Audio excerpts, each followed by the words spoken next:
Okay, I'm going to be talking about the Nighthawk M1 gigabit LTE mobile router. I purchased this to replace the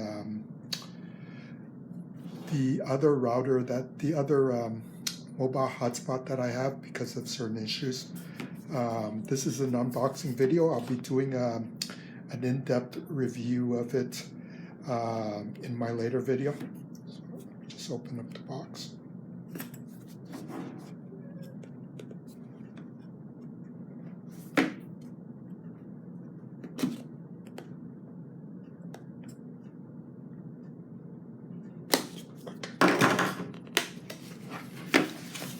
Okay, so just opened up the box and it comes with the router itself here. See that it has a SIM card slot and the battery, which I'm hoping it's inside. So here is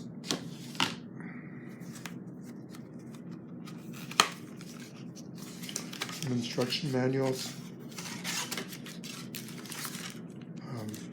What appears to be the cover.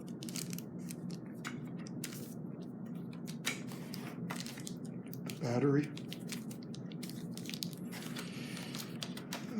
The charging brick, which is USB. And the charging cable.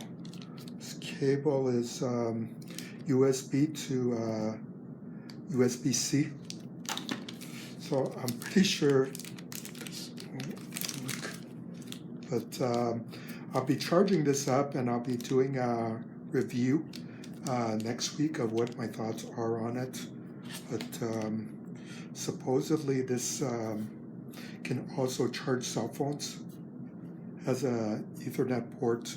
This is for the charging, and you have USB here. And I'm assuming here's where I stick in my SIM card. Just see what bands it supports.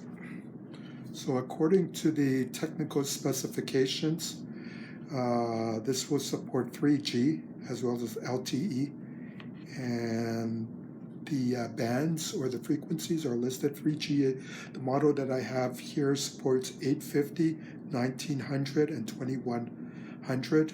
The LTE 4G is going to be 700, 850, 1700, 1800, 1900, 2100, 2300, and 2600 megahertz. And it also supports 4x4 MIMO. So I'll test it out and I'll give you my thoughts. If you have any questions or comments, you can post it down below and I'll be sure to answer. Thanks.